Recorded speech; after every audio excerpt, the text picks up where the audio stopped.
¿Qué tal? ¿Cómo estás, Juan Pablo? Hola, Débora. Buenos días, buenas tardes ya. Buenas tardes, sí señor. ¿Cómo va estás? todo? Muy bien, ¿vos? Bien, bien, todo bien. Son realmente aún hoy impactantes las imágenes de la explosión en Ezeiza. Impresionante. Ya, por supuesto, arranca el tema de la investigación, por qué pasó lo que pasó, cómo se originó, de quién es la responsabilidad más importante, si hay un factor humano influyente. Pero mirá que ya han pasado 48 horas, que en términos periodísticos es un océano de tiempo, pero siguen siendo muy impactantes las imágenes. Totalmente. Yo el viernes no podía despegarme de la pantalla. Sí. Normalmente los viernes a la sí, tarde-noche fue. Ya trato de no, viste, desenchufar un poquito. Sí, claro. Pero cuando empecé a ver los videos, las imágenes, no podía despegarme de la pantalla. Y la verdad, lo que pensé cuando veía esas explosiones, las columnas de humo, las llamaradas, lo que volaba en el aire, viste que había como unas partículas suspendidas que hacían un efecto lumínico, además atractivo visualmente, pero yo pensaba ahí, hay una tragedia. Yo pensaba, ¿cuántos muertos vamos a contar? Porque la dimensión de lo que estábamos viendo, bueno, milagrosamente las pérdidas materiales son terribles y los puestos de trabajo y todo eso que uno ahora empieza a pensar, pero milagrosamente no ocurrió, ¿no? Porque es impresionante lo que ha ocurrido. Arranca en la empresa Logischem, que se dedica además, ahí ya empezás a buscar alguna explicación al almacenamiento y distribución de productos agroquímicos. Y después va a otros galpones lindantes y aparece otra vez Iron Mountain. ¿Viste? Con todo lo que significa esto en aquella tragedia que algunos sostienen que fue intencional para esconder documentación, pero eso fue en la ciudad de Buenos Aires. Y después, por supuesto, la cantidad de viviendas y de barrios que están cerca de ese polígono industrial Espegazzini. Y la especulación, como bien marcabas vos, de, bueno, ¿cuántas vidas se va a cargar esta explosión, este incendio? Afortunadamente... Milagrosamente, sí. Hay una gran proporción o desproporción entre lo que vimos, los daños materiales y las víctimas fatales. Sí, yo creo que el horario, ¿no? Porque, claro, como es un polo industrial, normalmente los horarios arrancan muy temprano, la actividad en la mañana y se corta en la tarde más temprano, mucho antes de el horario de la explosión y el fuego. Eso creo que ayudó.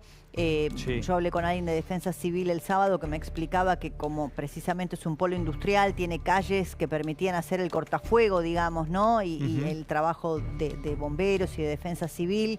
Entonces, bueno, hubo ahí toda una logística y las viviendas que están relativamente cerca, pero no tanto, con la magnitud del incendio, de la explosión en la onda expansiva, sufrieron algunos daños materiales, pero nada más, porque, bueno, toda esa zona es una zona de fábricas, como vos recién mencionabas, que ya no estaban los operarios en el lugar. Sí, vos sabés que vamos a sumar al pase a una persona que nos va a ayudar mucho a entender por qué pasó lo que pasó, Ricardo Nievas, que es especialista en emergencias y además titular de la carrera de siniestros del Instituto Universitario de la Policía Federal.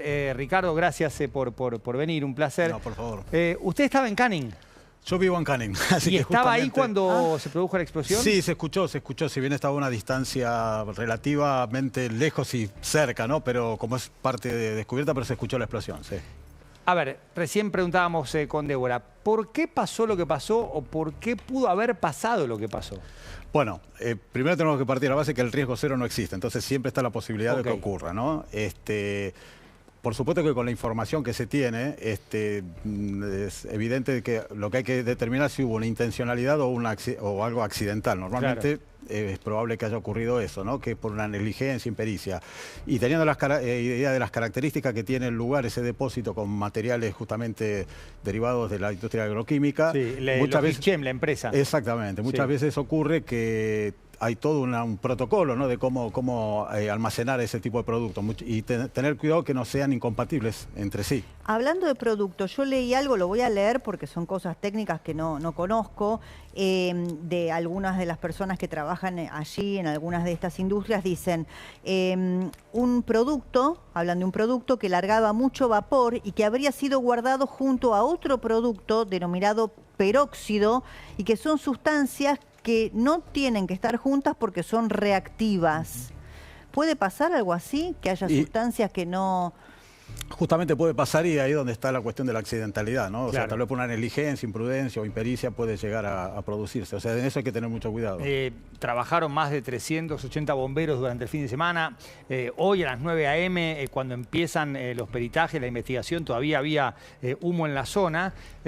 Por supuesto que llegará el momento de establecer hipótesis firmes y también definir imputados en el caso de que hiciera falta. Pero usted recién decía, el riesgo cero no existe.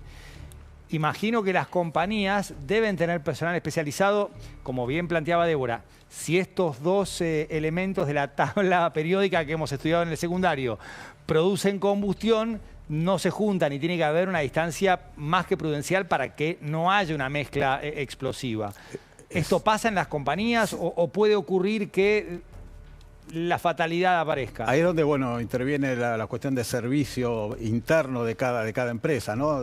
Acá también, o sea, título informativo, en realidad vieron que lo nombran como un polígono industrial y no un polo industrial, porque hay una diferencia justamente. El polo industrial tiene una gestión, ¿sí? Una gestión... hasta también desde el punto de vista de la seguridad. En cambio, el polígono tiene una autogestión cada empresa. Si bien existen normas desde el punto de vista municipales, las características que tiene justamente un polo industrial, un polígono industrial, es justamente reducir ese riesgo, porque imagínense que antes esas fábricas las teníamos en el medio de la población. Claro, ¿no? la autoridad en el polo industrial, ¿cuál es? Hay una administración, es como si fuera un barrio cerrado que hay una administración, ¿no? En el polo industrial. Y en el polígono hay una, o sea, cada empresa es, digamos, administra su... No hay ninguna supervisora que esté por encima de la autogestión de cada empresa, digamos. O sea, están después las normas que haya a nivel municipal. También otra cosa importante allí es que cada empresa, y si por ahí son proveedores de alguna empresa internacional o determinada cuestión, les exigen que tenga algún tipo de normas, ¿no? Normas que no son normas, digamos, las que se conocen, las ISO, que eso también es un refuerzo, ¿no? Un refuerzo a la seguridad. Pero después, bueno, está justamente la cuestión accidental, si es que es así, ¿no? Donde normalmente cuando hay un accidente, o puede ser o por una condición insegura o por un acto inseguro. Claro, yo pienso respecto a la condición insegura, ¿no?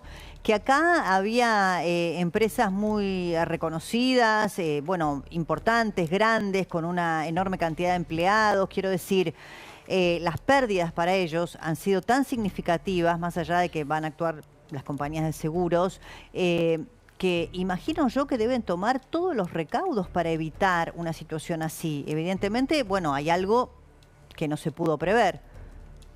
Sí, por eso ahí es donde viene la investigación y determinará, por eso como le decía, yendo de lo general a lo particular, si hubo una negligencia, una imprudencia, una impericia o hubo una intención, ¿no? Eso pueden estar las normas, los protocolos internos que cada empresa tiene, muchas veces tal vez...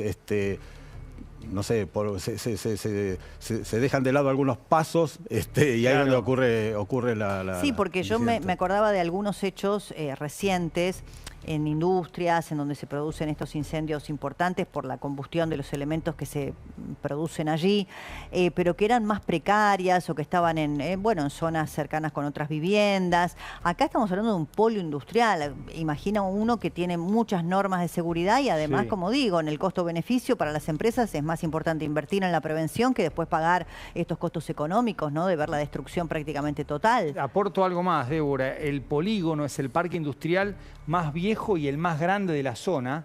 En 2016 ya estaba completo y se extendió un poco más en los últimos años para el lado de Tristán Suárez. Y en su gran mayoría son galpones de acopio y logística. Las particularidades del polígono sirven también para entender, no sé si el origen, pero sí la expansión de lo que fue el incendio, la explosión. No, en realidad justamente está dado para reducir el riesgo, ¿no? En este caso. O sea, yo por eso lo que decía al principio, imagínense que de hecho el Gran Buenos Aires se fue creciendo porque se estableció una planta y alrededor todo un barrio. Entonces, si llegaba a ocurrir eso mismo en el medio digamos, de un municipio urbanizado, iba a ser mucho peor. tiene ciertas normas, o sea, de hecho hay separaciones, claro. Tiene sistema de contraincendio. Esto también no es que, me imagino yo, no es que ocurre de golpe, que fue la explosión, tal vez hubo un principio de incendio. Eso, bueno, lo determina la pericia, pero en realidad yo diría que eso hace que esté en ese lugar, que reduzca la posibilidad. De hecho, no hay que descartar que no hubo muertos, o sea... No, ¿se puede catalogar como milagro que no haya habido muertos? O sea, no lo puedo... No sé, o sea, tal vez creo que con las investigaciones va a salir, pero creo que habrán funcionado justamente y a estas circunstancias, por ejemplo, funcionado, hay protocolos de evacuación, o tal vez en ese momento no había tanta actividad, ¿no? Acá lo que dicen es que la reserva de la seguridad contra incendio de la central térmica fue clave para abastecer a los bomberos. Sí.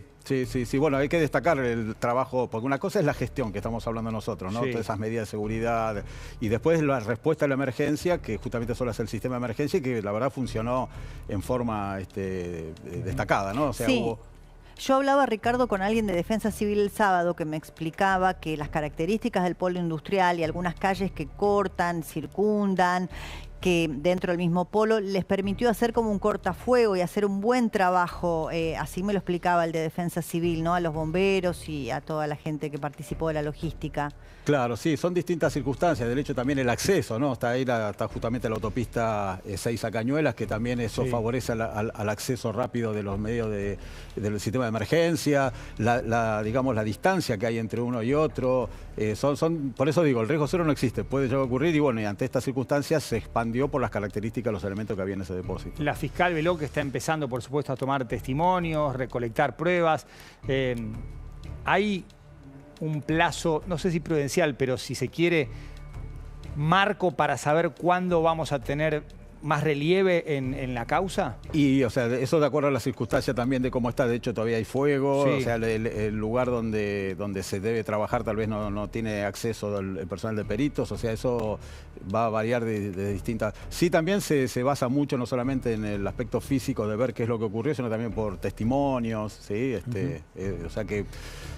determina el tiempo, eso lo sabrán los peritos. Hablando de testimonios, Lola Echar está en el lugar, así que vamos a ir ya con ella para que nos haga una crónica con testimonios de las personas que viven ahí, que también, por supuesto, han sentido la explosión y se han involucrado en las horas posteriores. Hola Lola, bienvenida acá al Pase con Débora. Acá estamos, ¿cómo va todo? ¿Qué está pasando allí y ahora? ¿Qué tal, Juan Pablo? Hola, Débora. ¿Cómo están? Nuevamente, buenas tardes para ambos. Aquí estamos en el centro de Carlos Spegazzini, justamente el pueblo, la pequeña ciudad que fue fuertemente afectada. Hace instantes nada más visitábamos aquí un local que está enfrente con los vidrios absolutamente rotos y también estábamos justamente revisando y chequeando ahí justo en el local del vidriero que, por supuesto, se imaginarán, está teniendo días de muchísimo trabajo porque toda la gente se acerca con las medidas de la ventana que en su casa se rompió y le preguntan cuánto se pueden arreglar. Pero ahora nos vinimos a otro de los locales también aquí del pueblo de Carlos Spegazzini. Esto es una casa de fotografía. Ahí vamos entrando justamente también para hablar aquí con la dueña de este local, que estuvo muy cerquita también de donde sucedió la explosión. Contanos qué viviste, qué escuchaste, cómo lo sintieron ustedes. Nosotros vivimos acá a 10 cuadras. Bueno, la explosión se sintió, no sé, como un terremoto porque se movió hasta la tele.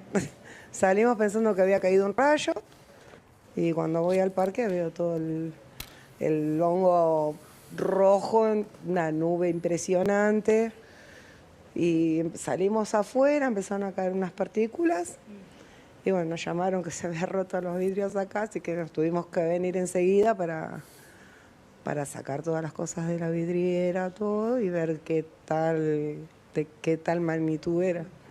¿Era muy grande la rotura? Se rompió todo el vidrio, era bastante peligroso. Pero bueno, eso, y bueno, se llenó todo, era todo blanco esto. Pero después, bueno, con respecto a la nube tóxica, un poco, viste, de protección, y después dijeron que no era tóxico, así que más tranquilos. Pero sienten el olor a plástico, ¿no? Hoy hay como olor más, sí. Hoy hay un olor raro en el aire, sí. ¿Y las pérdidas, digamos, económicas, lo que te cuesta recomponer a vos el local? No, eso por suerte, yo, en mi caso, tengo seguro. Sí, eso lo repone todo el seguro. Hay gente que está diciendo que la municipalidad les va a dar una ayuda, ¿ellos así? Sí, así dijeron que los que no tenían seguro se iba a hacer cargo de la municipalidad, el municipio los iba a ayudar. Sí, eso es verdad. Hay que ver, supongo, que sí, porque hay unos cuantos. Fue muchos comerciantes. ¿Y vecinos tuyos que hayan resultado heridos, casas rotas, qué conoces? Heridos no, por suerte no escuché nada todavía, por lo menos hasta ahora no escuché nada. Heridos no. ¿Estabas con tus nenas al momento de la explosión? No, nosotros somos solos. Mi hija, mi nieto estaban en Adrogué, así que ellos no vivieron nada de eso, se enteraron todos por televisión.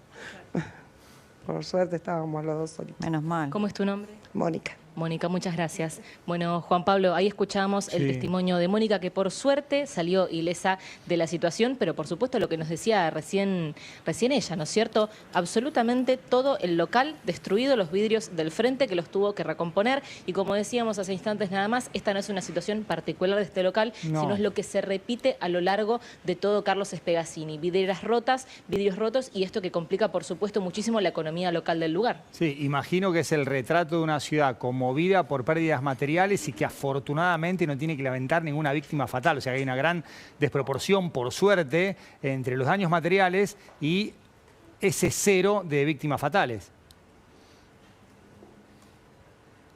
Exactamente, y justamente es de lo que todos se sorprenden, Juan Pablo. Cuando hablamos acá con la gente en la calle, se sorprenden de que dicen, por nada, por apenas horas y minutos, esto no resultó en una tragedia muchísimo peor, y solamente sabemos que las aproximadas 25 personas que fueron atendidas eran heridos de cierta levedad, con cortaduras, sobre todo por justamente las rupturas de los vidrios, pero ninguno era un herido de gravedad. Entonces, justamente todos los que remarcan es esto, es la casualidad de que por suerte no estamos hablando de una tragedia muchísimo peor.